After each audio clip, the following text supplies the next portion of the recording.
Mirëmbrëma të dashur shikues. I ftuari për sonte quhet Edmond Çata.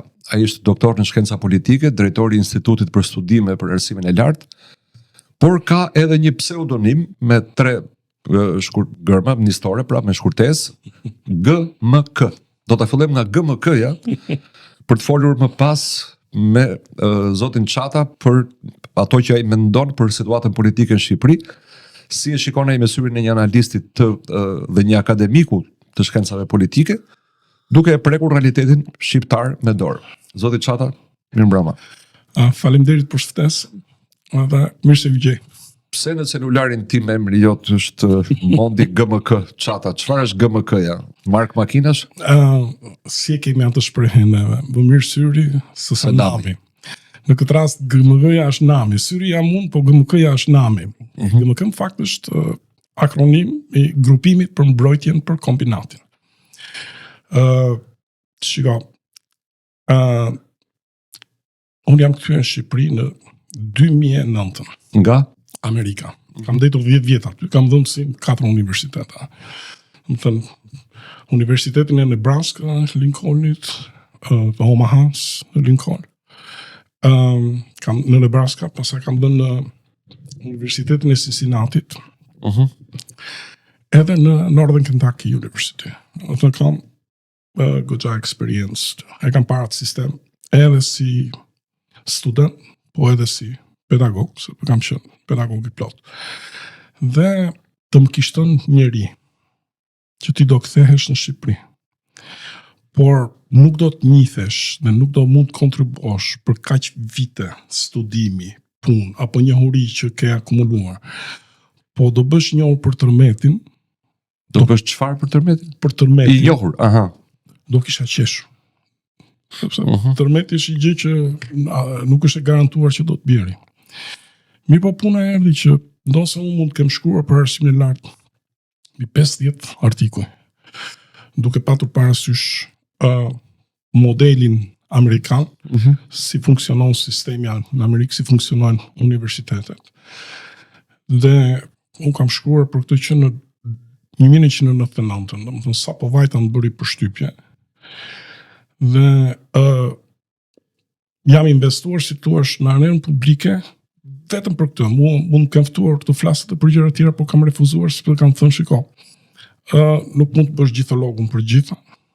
Meqense jam interesuar, eksperjenca empirike është e bollshme, do të preferoja dhe kam mbetur vetëm fushën e arsimit të lartë. Megjithatë dështova.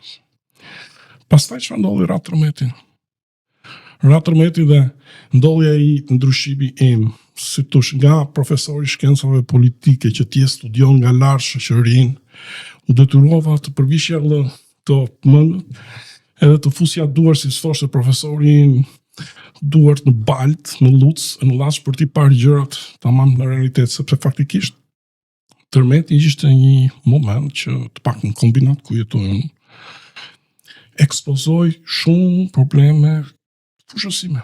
Që do të thënë, një studius i shkencave politike, ku do ta kishte terrenin më të mirë për të testuar, për të provuar, për të tentuar të drejtoja pak mikrofonin nga vetja. Kështu dhe çfarë ndodhi? Erdhi Rama në kombinat. Edhe me iden do t'i prish, do t'i rafshoj këto ngrehina të vjetra sovjetike.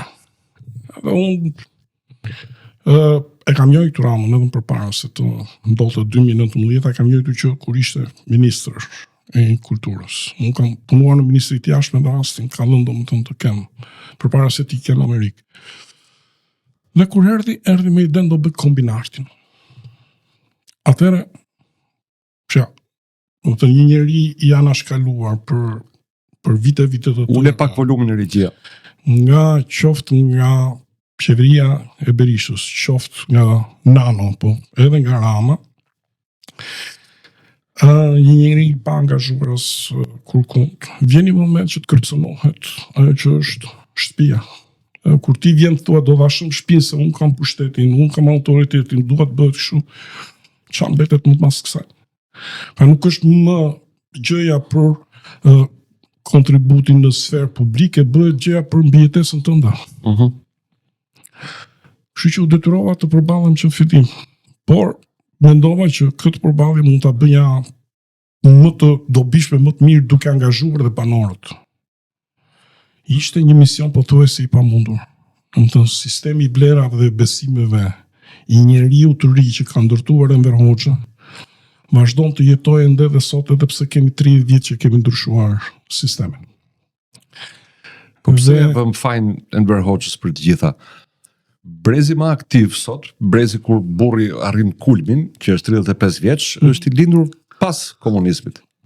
Është i lindur pas komunizmit, por kultura ka një perspektivë kulturaliste në shpjegimin e fenomeneve. Dhe esenca është perspektivës kulturaliste bazohet në sistemin e vlerave dhe besimeve që ka njeriu. Këto vlera dhe besime, realiteti material mund të ndryshojë më shpejt se sa realiteti i vlerave dhe besimeve, sepse janë të trashëgueshme. Pra, mund të ketë mbajtur i ati, mund t'ja ketë trashëguar fëmijës dhe fëmia mund t'ja trashëgojë fëmijës vet. Ato mund të ndryshojnë në momente shumë të fuqishme, ndryshimet, luftra, gjëra edhe mund të ndryshojnë, por në rrjedhë normale të jetës, ato ndryshojnë me shumë vështirësi. Kështu që çka ka ndodhur?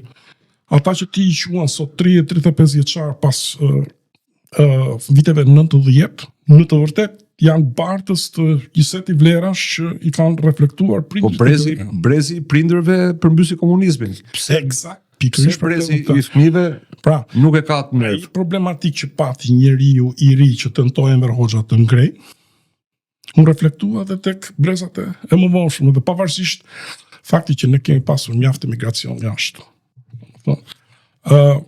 Për pjesën që kanë mbetur këtu në Shqipëri, vazhdon për shkak të inercisë. Ku duket kjo? Ky lloj mendësie e njeriu të ri. Po duket në mungesën e ndërgjegjes për raportet individ me autoritet. Duket në mungesën e ndërgjegjësimit të veprimit civik, të veprimit komunitar të individit. Edhe individi sot në Shqipëri, dhe Tirana është më kryesore në këtë pikë, mendon ende në mënyrë ekzistencialiste zgjidhjen e gjërave. Rrugën më të shkurtër, jo rrugën e drejtë. Do të thënë, Al Pacino tek gjithmonë e them këtë, tek Arom gruaje ka një moment shumë brillant në fund, fjalimi i tij, monologu është jashtëzakonshëm. Është jashtëzakonshëm. Është për të parë në çdo shkollë për të studiuar. Është model, mund të them. Ne thot, shikoj, në mbrojtjen që i bën, në apologjin që i bën Djaloshit. Thot, kur hyra këtu pash thot cradle of leadership frisit për këto gjëra, për ndjep leadershipi që ju përgasnisni lidera këtu. Shikoj, thot, unë jam një njeri që kam qenë në pozita autoriteti, pushteti për të marrë vendime, thot, dhe gjithmonë jam ndodhur, thot, në ullkryq. Dhe kur jam ndodhur në ullkryq, pra përplasja midis të mirës, të keqes, të drejtës, pa drejtës, pranueshmës, pa pranueshmës, e kam ditur gjithmonë, thoshte. Cila është e mira, cila është e keqja, e drejta. Asnjëherë nuk e mora, tha. Pse, tha? Damn, tha, është hard, tha. Është e vështirë, tha. Është e vështirë. Dhe po të jemi me atë tjetër, ne të gjithë pretendojmë që jemi të ndershëm.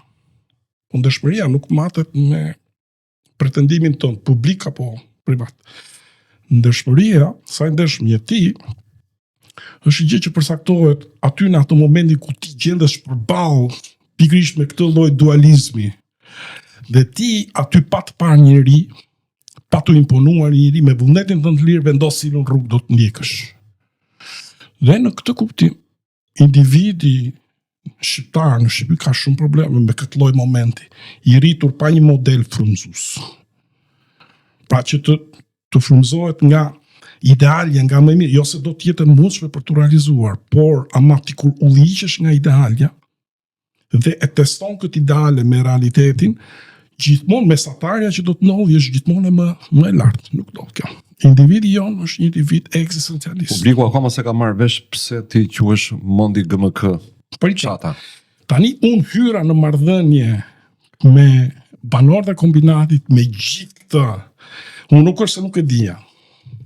Megjithatë thash, unë duhet t'i zgjoj në një kuptim këta njerëz, sepse bësh e fjalë për prona, të drejta bazike kushtetuese. Pra, prona është një drejtë bazike. ke nenin 38 në kushtetut. E drejta vendbanimit është drejt bazike kushtetuese.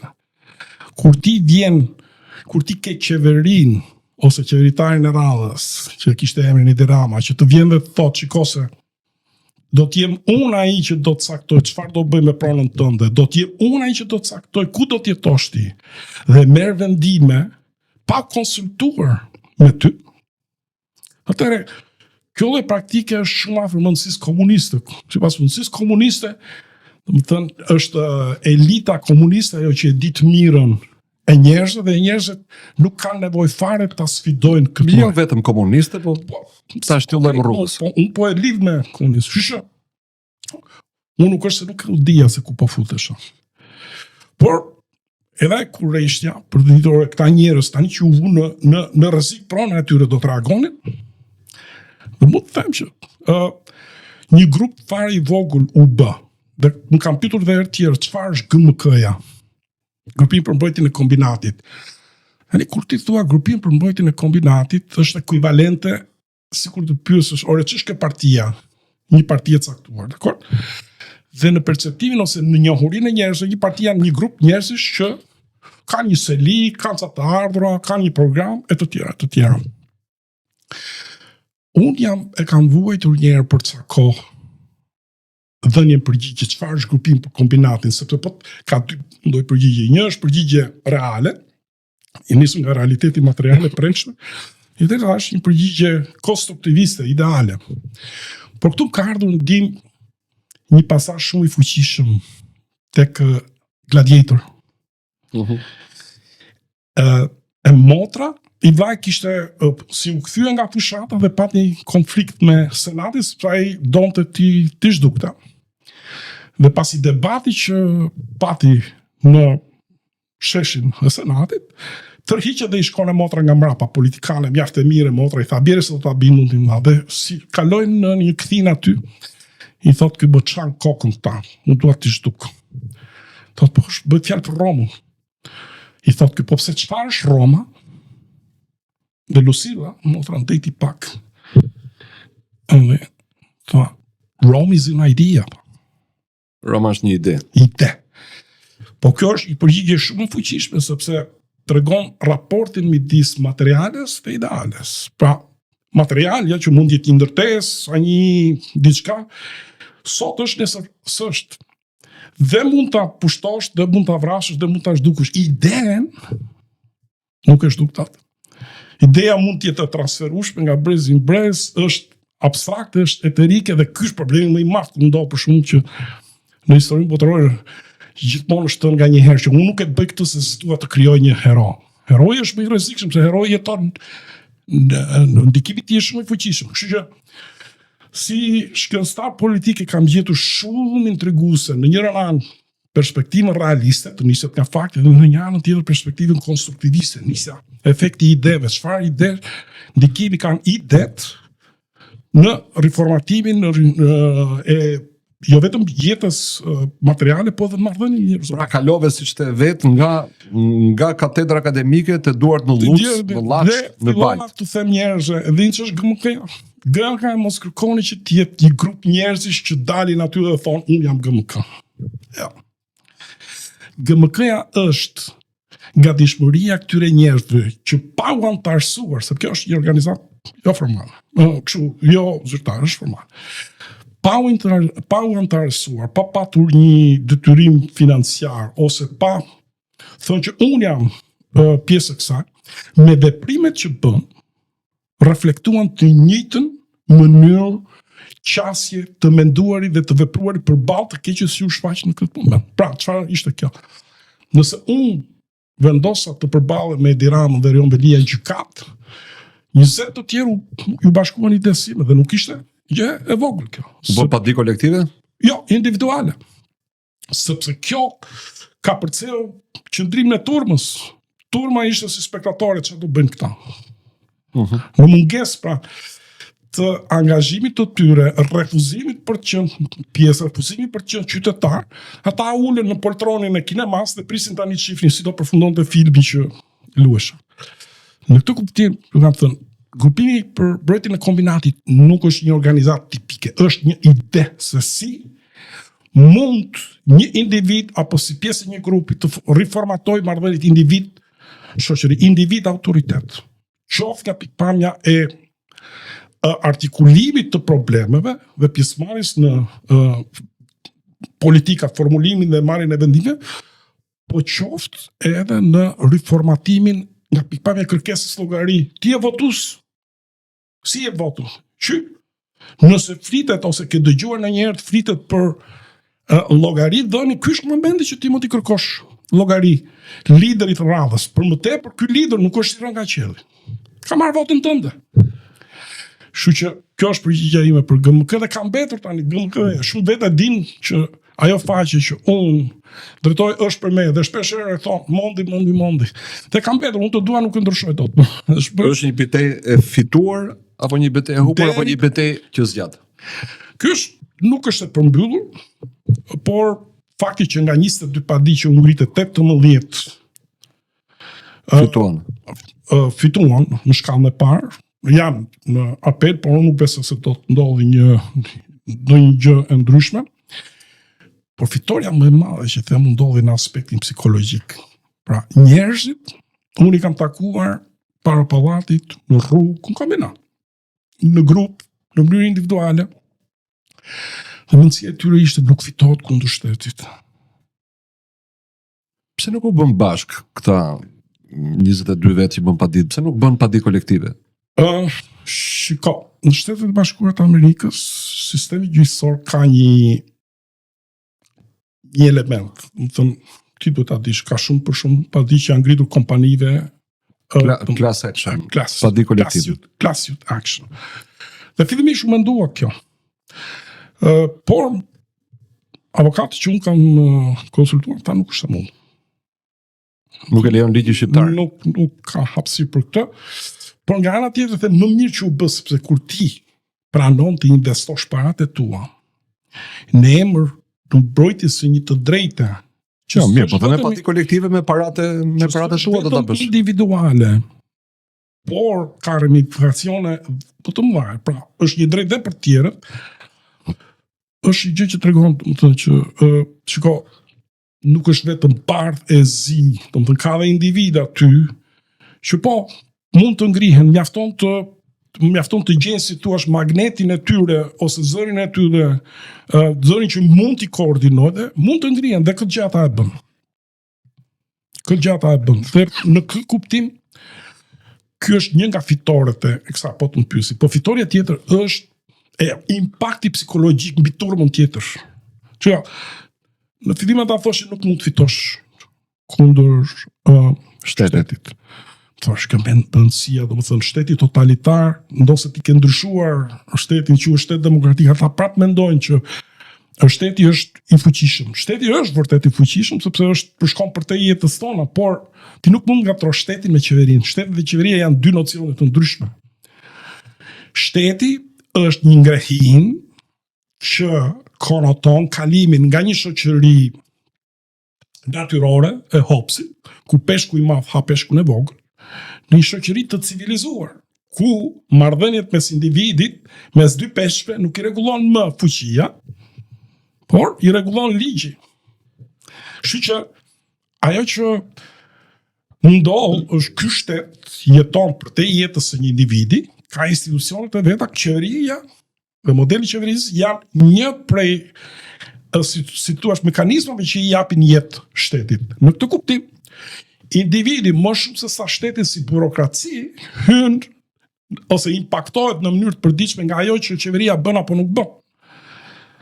Kështu që kjo ideja që shiko me shteti nuk ha tregon një kulturë shumë të ulët nga pikpamja e ndërgjegjësisë demokratike. Tu ishte nga ku nisa unë. Pastaj disa ishin të zëmë rrugët, thoshin, të blokojmë rrugën e të bëm. Oke, hajde këtu. E blokove rrugën sot. Në rrugë ishte një polic. Ti 50 veta dole blokove rrugën. Bravo të qohë. Ditën e parë fitove ti. Ditën e dytë, përballë te shteti ka dërguar 100 policë. Ditën e dytë, në vlera thjesht realiste, numerike, ditën e dytë fiton shteti. Ditën e tretë, në rastin më të mirë ti barazon shtetin. Forca. Po të nisësh me konceptin e ngrënies së shtetit, është një betejë e humbur, sepse pse krijohet shteti? Shteti dhe institucionet e tij janë një gjigant i tmerrshëm, Leviathan thoshte Hobbesi që Locke ju kundërbui tha shiko, neve duke ikur botës natyrore, ku peshku i madh ha peshkun e vogël, dhe duke krijuar këtë gigantin, ne mund të shkojmë nga shiu në breshër, i tha. Pse i tha? Po këtë gigantin që krijojmë ne ky është akoma dhe më i fuqishëm, se ky ka instrumente, ka mjete që mund të të kthehet ty akoma më keq. Dhe ti po kujdoj, tha. Që i tha, prandaj Locke foli për një kontratë sociale. Pra që të kemi shtet, të kemi qeveri, por pushteti tyre të jetë i kufizuar. A imagjino, gjëra që Kota Enver Hoxhës njerë askush nuk ja u ka thënë, s'ka pasur një edukim të këtij, po kjo gjë vazhdon edhe sot. Tani imagjino këto lloj temash, këto lloj idesh që janë të rëndësishme për mënyrën se si ti individ i shef marrëdhëniet tua, unë tentova ti aplikoj si thua në mënyrën më të thjeshtuar në bisedat e mia me kombinatasit. Me shtetin mund të përballesh, me qeverin mund të përballesh, se për parë punës qeverisë ke dhënë votë në çdo 4 vjet. Dhe esenca e të zgjedhur kjo është, nëse një qeveri merr vendime, aplikon politika që shkojnë kundër interesit tonë, ti ja heq mandatin autoritetit. E dyta, si rregullohen marrëdhëniet mes te dhe qeverisë? Ka një sistem drejtësie aty, ka institucione, sado problematike që mund të jenë, por këto institucione në fundit janë aty që ti të trokasësh, sikur të vjen ai fqinji jot për të bërë një të keqe apo dëm, ashtu edhe kur vjen qeveria. Pas është i korruptuar thonë sistemi. Dhe në fakt është i korruptuar, por pra do të thash, mësimi i dytë është impakti psikologjik. Tani, çfarë ndodhi? Shkuam ne në gjykat, momentet e para. Ideja është që ti do sigurosh padinë. Dakor? Sigurimi padisë tregon që ke disa arsye aty që janë, domethënë, të denja për të siguruar padinë. Dhe kur ne morëm sigurimin e padisë, sigurimi i padisë do thoshte që gjykata urdhëroi bashkinë të ndalonte veprimin e mëtejshëm me pallatet tona. Më shpejt kur dolëm neve, më shpejt kishim mbritur lajmin kombinat se sa ne. Impakti parë, wow! Po mirë se nuk do fitoni ju. Zgjati goxha gjyqi, kur ka shpallur vendimin e parë, ka qenë si bombë, wow, fituam. Jo, çfarë ndodhi pastaj? Ai ishte gjyqtarë që ta falenderojmë publikisht, se nuk është e lehtë të vendosësh kundër shtetit, kundër bashkisë dhe kundër qeverisë. Qoftë ishte i pari, të më fali se unë kam kujtes dobët, por ishte i pari që dha priherë siguri pa dinë dhe i pari që dha vendimin e parë kundër bashkisë. Në gjykatën administrative? Në gjykatën administrative dhe jo vetëm dha vendim, por ishte një vendim kaq i kopsitur edhe në rastin tim. Sa që nuk është bën dot apeli. Po nuk është bën dot apeli, se shiko. Zakonisht kur ti shkon në gjykat, ti kërkon 1 2 3 4 5, dakor? Për kundër një individi. Gjykata përgjithsisht nuk t'i jep të gjitha gjëra, do thotë do t'jap 2 apo 3, po 2 të tjerat nuk t'i jap. Neve çfarë kërkuam na i dha. Dhe jo vetëm kaq, po gjyqtarja ime në rastin tim që nuk na dha e siguroi padinë në fillim. Me kalimin e kohës, duke parë faktet që ekspozoheshin, filloi të ndryshonte pozicionin. Tha jo, unë i them avokatës tim Irene, thash, ande nga fundi. Irena Dule. Irena më thamë, shiko, me këtë që na ka rënë, tha, ne s'kem fitu asnjëherë, më thamë. Me këtë që na ka rënë, tha, ka marrë gjithmonë vendime pro bashkisë. Nga fundi, thamë, Irena, mos ti dhe unë po mendojmë tjetën që, e të më duke se po. E do t'ja e ka dhënë vendim kaq të kopsitur të gjitha gjërat na e ka. Pra kur dha dhe kjo këtë vendim, thënë ishte e jashtëzakonshme. Një përshëndetje për avokat Irena Dulen dhe studion e saj dhe bashkëpunëtorët e saj që punojnë jo vetëm, por kryesisht për raste të tilla, kauzash civile, duhet të përgëzuar publikisht dhe duhet inkurajuar dhe qytetarit që të shkojë të trokas tek avokatsi Irena Dule. Qëndja, do më thënë studio e tyre Respublika, Dorian Matlia dhe Irena Dule, partneri në studio, e bën këtë punë që përpara se të zgjidhja këta të dy, më bëra një intervistë me disa anka. Përfshi ish kryetar në gjykatës kushtetuese. Dhe ideja ime ishte për të parë, si mendonin këta në përplasit individ shtet, ka apo s'ka shans individit të sukses këtu në Shqipëri. Ata me këtë punë merren, janë specializuar për po ti di, kam thënë mua gjyqje të qytetarëve kundër shtetit. Kam thënë mua s'ke shans të fitosh. Ka pavarësisht kanë thënë s'ke shans fitosh, se kjo është bërë me vendim të Këshillit Bashkiak. Dhe tek Dori dhe Irena pastaj në bisedat që bëra, duke parë dhe faktet çfarë ishin, ata e konsoliduan idenë që shiko, kjo është një hata, domethënë totalisht e padrejtë. Dhe ne jemi gati t'i futemi, dhe ata ju futën dhe morën 22 raste janë i kanë ata. Domethënë dhe ata e njohin gjendjen kombinat më mirë se më mirë nga njerëz se vetë kombinatasit.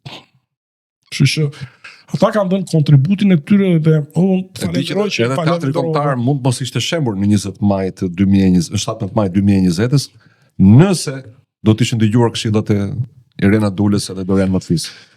E tentuam, ishte 5 maj, ishte Lapraka, ishin të tjerë, në Durrës nuk u arrit të krijohesh një sinergji për te lokales, për te Tiranës. Për rastin e Velierës apo për këto shembet e reja që për tani?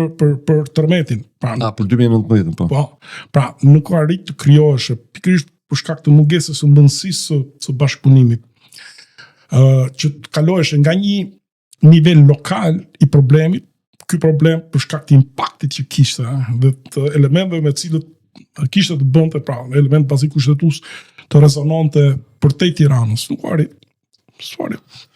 Mirë, kemi kaluar në gjysmën e kohës që kemi dispozicion, tani duhet të fokusohem pak çfarë mësimesh ke nxjerr ti nga kjo përvojë, duke qenë një ekspert. Tani i kthehemi prapë, i heqim duart nga Luca dhe nga Balta dhe vim tek megjithëse prapë aty do përfundojmë. Po bëjmë një pra më trego se si ti nga katedra akademike kuptove çfarë nuk shkon në sistemin politik shqiptar, në kushtetut, në ligje, në mënyrë se si organizohet pushteti në Shqipëri, që u përfshive në një lëvizje tjetër që kërkon një ndryshim jo të vogël të sistemit, qofse kërkon ndryshimin e sistemit zgjedhor dhe të kodit zgjedhor. Shikon, kur kam diskutuar për çështjet reformimit të arsimit të lartë të universitetet, një nga problemet që u kam vënë në dukje në anën konceptuale dhe që s'e pranuan asnjëherë. Shikoj tash. Ju flisni për sistem dhe ju harroni rrënjën katrore të sistemit që është njësia bazë në këtë rast universiteti. Pra ju shihni ato me mendësinë tamam komuniste, turp, pjesë e sistemit. Universitetet janë pjesë e sistemit, por nuk janë gjithë sistemi. Sistemi është shumë i gjerë. Shumë i gjerë. Edhe qeveria mund të futet brenda, por ai sistemi është shumë i gjerë. Dhe duke i futur të gjithë universitetet, pa dallim feje, krajine, ideja, siç ishte mundësia e qytetarit shqiptar në regjimin komunist, bashk, asnjëherë nuk arrit të kuptosh ku mund të investohet mirë, dhe çfarë duhet bërë. Një artikull që kam bërë për arsimin e lartë, për reformimi i Universitetit Tiranës, ku themelimi kam thënë, është imperativ, shkoj dhe diçka ka mbetur nga ajo që ky kërkon të zbrasë universitetet shqiptare. Tani këtë logjik ta kthejmë në një kontekst më të gjerë, në realitetin e politikës shqiptare. Problemi është me rrënjën katrore të shoqërisë, individi. Më thënë, politika vërtet perceptohet si arti i mashtrimit. Ja, i kompromisit. Ja, mirë. I kompromisit midis mashtruesve dhe hajdutëve. Në definimin klasik. Ani shiko.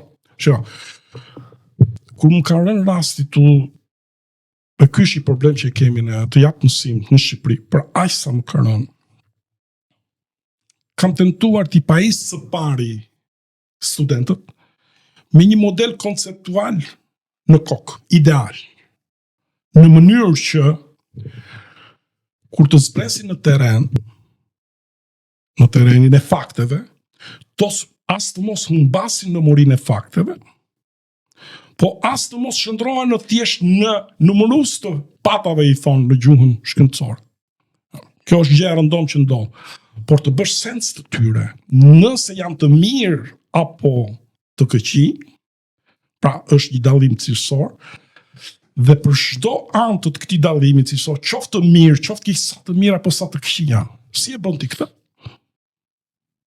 Këtë e bën përmes një modeli që është elaboruar, nuk është subjektiv, se ke bërë ti, është produkt i eksperiencave të sa grupeve, shoqërive, kohrave, të ndryshme. Shiko, ti do vish prapë në këtë studio se ne do kemi nevojë të bisedojmë edhe temat e tjera, por në këtë pjesë që na ka mbetur, dua të fokusohemi tek e drejta e votës.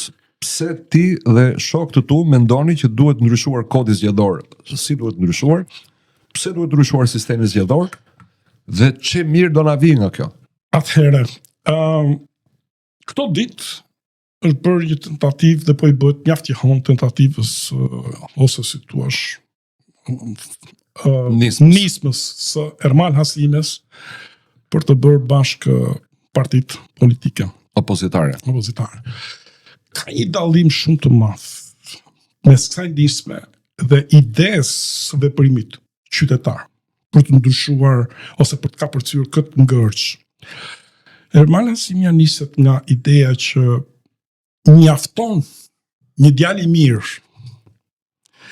i mirë për publikun, i mirë për median, të shpalli këtë nismë publike dhe partitë politike do t'i bien nga mbrapa këtij njeriu të mirë dhe do të bashkohen bashkë. Partitë politike nuk janë as publiku, nuk janë as media. Partitë politike janë aktor politik që kanë interesat e tyre. Kështu që në këtë kuptim, që ti bindesh ato, të ulen bashkë, ato duhet kishin një motiv. Nëse ky motiv është thjesht politik, që hajdeni, ruani ideologjitë tuaj, po hajde vetëm për arsye politike që të bëhemi kundër Ramës, ti bësh bashkë, unë nuk shoh shumë perspektivë. Dhe në qoftë se vrasja e parë e idesë së Ermal Hasimit ndodhi ditën që ai e shpalli, në mëngjes e shpalli dhe në darkë tek Blendi Fevziu e vrau, vrasja e dytë ishte dje, po tek Fevziu, kur në panel ai kishte përveç PD-s dhe 3 parti minore opozitare, të reja, ku hapur ja thanë ne nuk jemi dakord me idenë tënde. Ku është dallimi midis idesë së këtij dhe idesë. Veprimi qytetar kërkon ose dëshiron të s'ka asgjë ta ndryshoj situatën duke u nisur nga qytetari. Qytetari është emëruesi i përbashkët i gjithë partive. Ne flasim për sistemin politik, ose shoqëria politike vërtet ka në fokus ose në qendër të kësaj partitë politike, elitat politike, ka dhe institucionet politike, por ka po aq brenda dhe qytetarin si një nga lojtarët që plotson atë që quhet kali transferimi i autoritetit nga individi tek partitë politike. Pa qytetar, ti nuk mund të realizosh vetë procesin e transferimit të autoritetit tek struktura, të cilën e pretendojnë, ose pushteti, si me thënë, për ta kuptuar njerëzit, që e pretendojnë partitë politike. Cili është problemi këtu? Problemi këtu është që deri tani qytetari, ndonse normalisht duhet të jetë pjesë e këtij sistemi shoqërisë politike, ka mbetur gjithmonë jashtë. Vendin e tij, peshën e tij e kanë uzurpuar 2 parti kryesore. Partia Socialiste dhe Partia Demokratike. Pse jo parti tjera? Këto të dyja janë partitë që kanë dominuar sistemin në këto 30 vjet. Dhe e kanë përshtatur sistemin për interesat e tyre. Dhe çfarë kanë bërë? Pikërisht transferimin e pushtetit nga individi, ditën që zgjidhet, supozohet që gjithë janë pa pushtet, dakor? Këtë proces zgjedhjet, sistemi i zgjedhjeve, është pikërisht kjo. Ky mekanizëm që realizon transferimin e pushtetit nga unë si qytetar tek struktura. Ato këtë kanë komprometuar. Pse? Sepse qoftë kur ka qenë PS-ja, qoftë kur ka qenë PD-ja, të gjithë rregullat e lojës, se kështu njihet, të gjithë rregullat e lojës i kanë formatuar sipas interesit tyre. Pra, cili ka qenë interesi tyre? Të marrin sa më shumë deputet, të bëhen parti qeverisë, ka mundësi të qeverisin pa asnjë lloj opozite aty me numra. Dhe kjo lojë është luajtur në këto 30 vjet dhe ka rezultuar e dëmshme për ne. Dakor? Dhe në këtë mënyrë pyetja që lind, okay, si mund ka përcehen këto dëme që tashmë janë të konfirmuara, për më tepër ky ngërsh ku ti ke një parti siç është Partia Socialiste që ka 83 mandate. Ajo që ne themi është të futet në lojë qytetari. Por si mund të futet në lojë qytetari? Qytetari nuk di, qytetari nuk kupton, qytetari mund të jetë militant, qytetari mund të jetë çfarë do lloj gjëje që mund t'i vësh, ekzistencialist. Qytetari ka mendjen për të emigruar, se ka mendjen për të... Qytetari mund të futet, por midis qytetarit dhe elitave politike qëndron gjithmonë një ajo që quhet shoqëri civile, ku unë mendoj që disa nga figurat më të spikatura të shoqërisë civile mund të bëhen zëdhënës, jo vetëm të zërit, por dhe të interesave të qytetarit dhe në një kuadër më të gjatë dhe të atij që quhet interes publik. Pse? Se e tham, sistemi zgjedhor është një e mirë publike. Nuk mund të barazohet me interesin dhe të mirën që i përkon një partie specifike individuale. Sepse është një mirë publike, sepse ka të bëjë me transferimin eksaktësisht unë, si qytetar heqdor nga të qenë kryeministër, nga të bërë vendime, nga të bërë politika dhe e transferoj këtë të drejtë tek një autoritet më lart. Në këtë kuptim, unë nuk mund të përjashtohem. Pra, ky proces nuk mund të jetë dominuar as nga qytetari dhe partitë politike të së majtës, as nga qytetari dhe partitë politike të së djathtës, por duhet të jetë gjithë përfshirës. Kështu që kjo është hapësira që unë personalisht mendoj që mund, se ka shumë kushte aty për të plotësuar që këtë realizohen. Mund të ndodhi që atë që Ermal Hasimja nuk e realizon dot duke i thirrur ose ftuar partitë politike vetëm mbi baza politike, vetëm mbi baza të ngushta, vetëm opozita, mund ta realizojë kjo iniciativë që nis nga baza, nga qytetarë, për cilët përmes figurave të nderuara të shoqërisë civile dhe rezulton në një produkt që sigurisht që i përfshin dhe reflekton interesat e aktorëve politik, por asnjëherë nuk e njëjtëson produktin e vet me interesat vetëm të një aktori politik. Çfarë thotë kjo? Pra ne jemi të ndërgjegjshëm, Partia Socialiste ka interesat e veta. Partia Demokratike ka interesat e veta, pra partitë parlamentare apo partitë jo parlamentare, të gjitha kanë të drejtë në aspiratën e tyre për të marrë pushtetin, ashtu siç ka të drejtë edhe qytetar, individ jashtë këtyre partive. Dhe ky produkt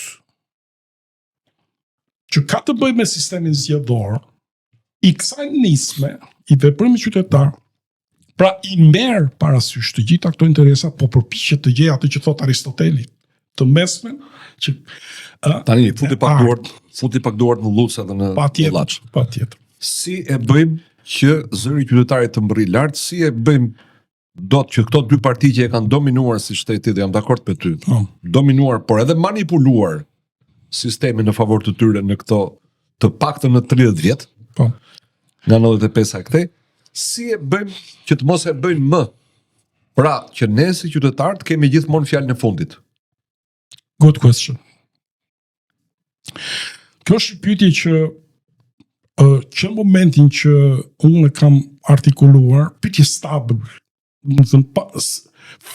shfaqet përballë teje, nga burime të ndryshme që s'ka folur as të njëherë me njëri tjetrin, po që tregon që është ka logjikën e vet, prandaj ta bëjnë të tjerët edhe pa u konsultuar me të tjerët në mënyrë të përsëritur. Atëherë këtu do hynë në lojë disa supozime. Nuk i shpëtojmë kësaj. Çfarë janë supozimet? supozimet njësore në shkencë janë disa të vërteta bazë të pranuara si të vërteta.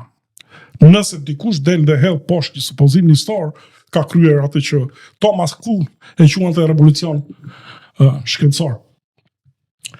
Cili janë disa supozime bazë këtu? E parë punës që ne do të pranojmë që partitë politike janë rational choice actors, aktor racional. Çfarë do të thotë kjo? E parë do të thotë të jesh racional, do thotë të lësh mënjam antipatit apo simpatit, të lësh mënjam subjektivizmin tënd, pëlqyeshmërinë të pëlqen apo s'të pëlqen, të ulesh në karrige dhe të bësh balancën e kostos dhe benefitit, të bërjes apo të mos bërjes së diçkaje. Dhe kur ti ke një histori nga mbrapa të konfirmuar dhe të rikonfirmuar, gjasat janë që racionaliteti jot duhet të prevaloj më shumë se në çdo situatë tjetër. Çfarë thotë kjo? Po vetëm me këtë supozim. Aktori që ka më shumë nevojë të jetë racional tani nuk është Partia Socialiste. Dakor? Është Partia Demokratike. Aktori që ka më shumë nevojë të jetë racional nuk është vetëm Partia Demokratike, janë të gjithë ato parti të vogla që duan të çajnë sistemin. Ato thonë ta çajnë sistemin, po shiko, pa një logjik brenda, ato përfundojnë në cicmice individuale. Siç ndodhi në rastin e lapajt Dhe jo vetëm.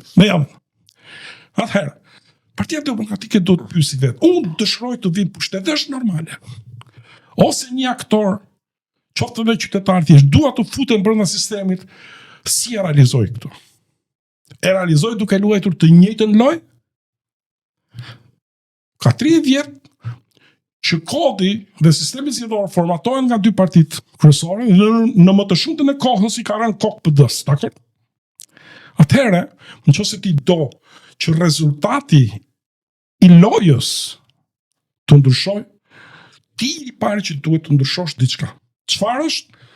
Tani ti ke struktura brenda që mund të ulesh ta gjykosh, por premisa është që një aktor politik duhet të ketë disponimin që kur ftohet për të ndryshuar diçka, të tregohet racional. Dakor? Në këtë kuptim, PD-ja duam apo s'duam ne, mbetet një aktor i rëndësishëm edhe pse dinamika dhe e peshës së tij elektorale ka qenë në rënje.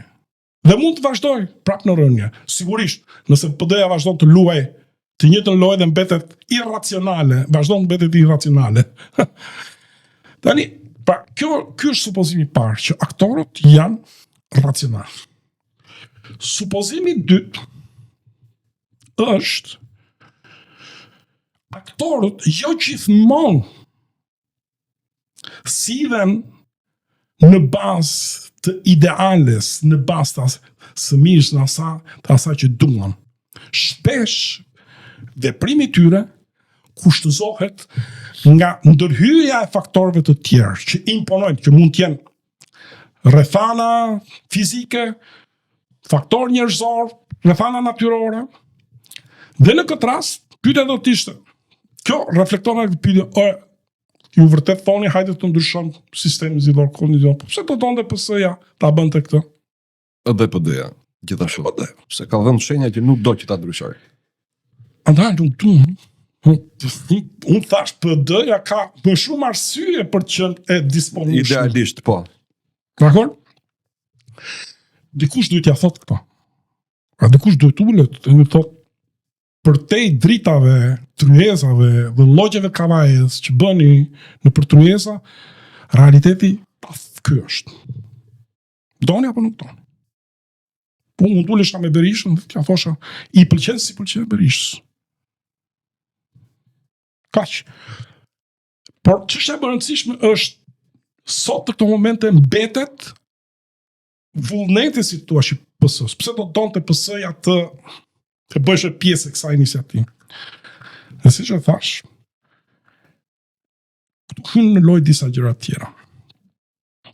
Hynë në lojë, në marrëdhënie ndërkombëtare ka shumë rëndësi masë. Dhe jo vetëm seksu.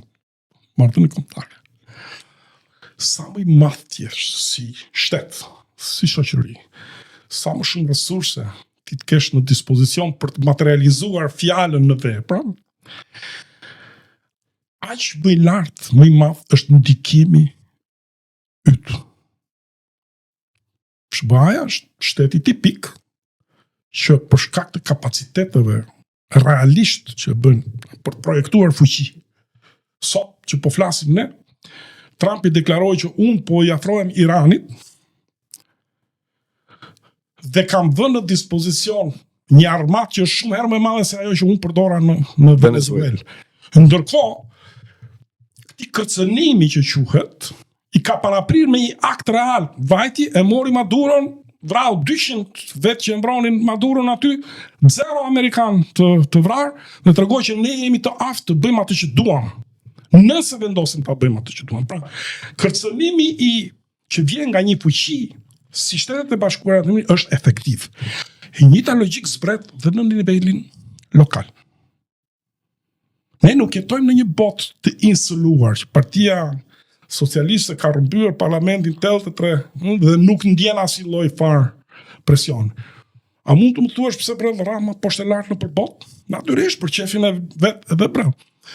Po brel poshtë e lartë për të konsoliduar, si thua, ato çipet, për të konsoliduar mbështetjen për të, në mënyrë që duke patur mbështetje ndërkombëtare, ai të vazhdoj të bëjë atë që do të bëjë.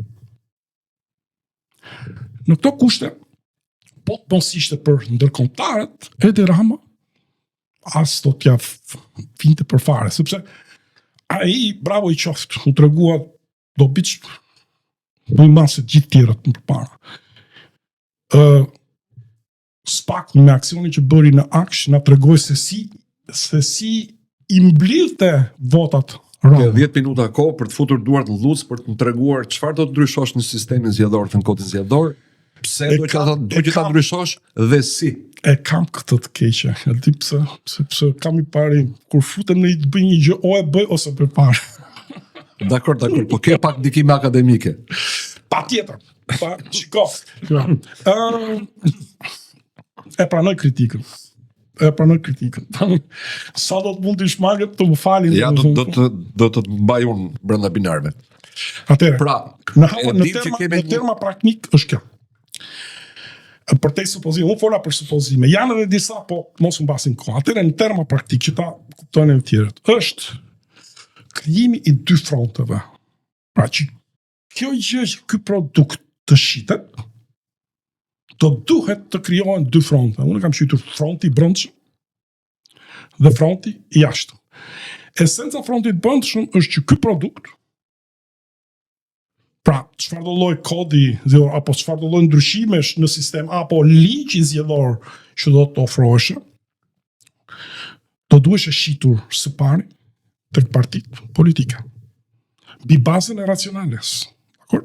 Jeni aktor racional, ky kod reflekton interesat tuaj, nuk është i barabartë me të gjithë interesat tuaj, por reflekton në masë të konsiderueshme të, sepse ju garanton lojë të barabartë. Nëse premtimet tuaja ose pretendimet tuaja që keni mbështetje aty, një garë barabartë është shansi më i mirë për ju që ai pretendimi juaj të provojë që është i vërtet në lojë. Pra, partive politike ju ofrohet. Dhe në këtë pikë, për shembull, iniciativa e Ermal Asime sigurisht që i gjente terren.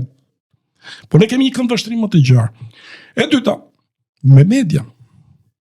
Për shembull, tu është një podcast, por në qoftë se kodi jon do të gjente si thua shpjegim për arsyet pse. Dhe në media kuptohet që kjo është gjë pozitive, sepse media madhe arrin edhe në cepat e humbur të Shqipërisë dhe në këtë kuptim ti do të kompensonje pamundësinë tënde për të shkuar deri në çdo cep të Shqipërisë. E treta, komunikimi, public relations quhet, pra ekipi i formulues i këtij kodi do të hynte në një veprimtari intensive me grupe të caktuara të shoqërisë dhe janë votues student të rinj që bëhen votues për herë të parë. Komunitetet të ndryshme specifike që sot luftojnë për Mi pra, ta fillojmë me radhë atëherë.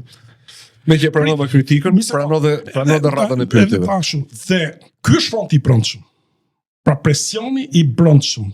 Pra në njërin anë sjell një produkt dhe në anën tjetër tenton që ti bësh pash për ta pranuar këtë. Dhe presioni i jashtëm është faktori ndërkombëtar. Për sa kohë që Shqipëria mbetet e financuar e mbështetur politikisht nga faktori ndërkombëtar, sistemi i drejtësisë, reforma është një ndër, domethënë treguesit e kësaj mbështetje.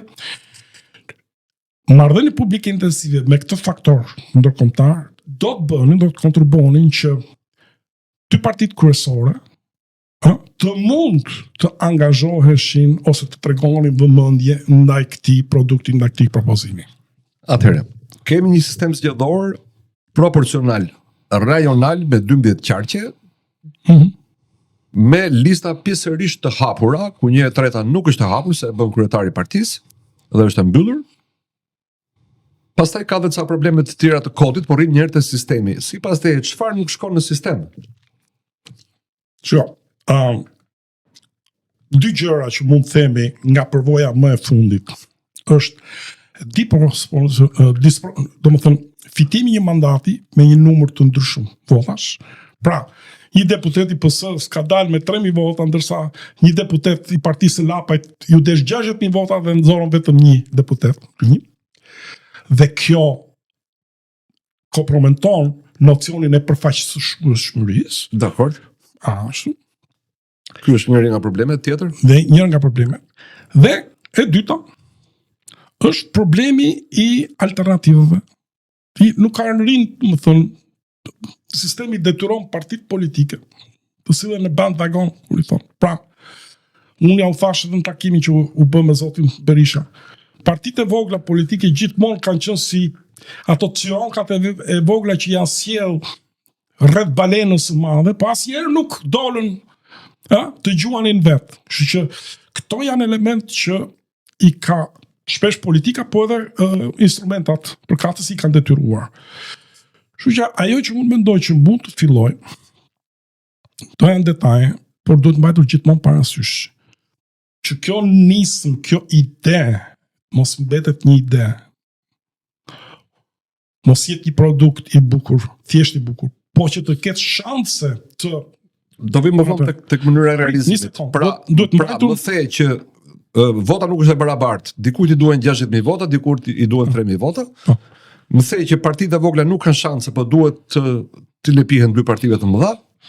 Po shtoj unë të tretën që unë votoj Mondin, sepse atë e kam të parapëlqyer në listë dhe në vend të Mondit në parlament shkon Taulant Balla, apo një Kërpërat, apo një autokracie kryetare, apo një Zegjine. Këto të treja si zgjidhen praktikisht.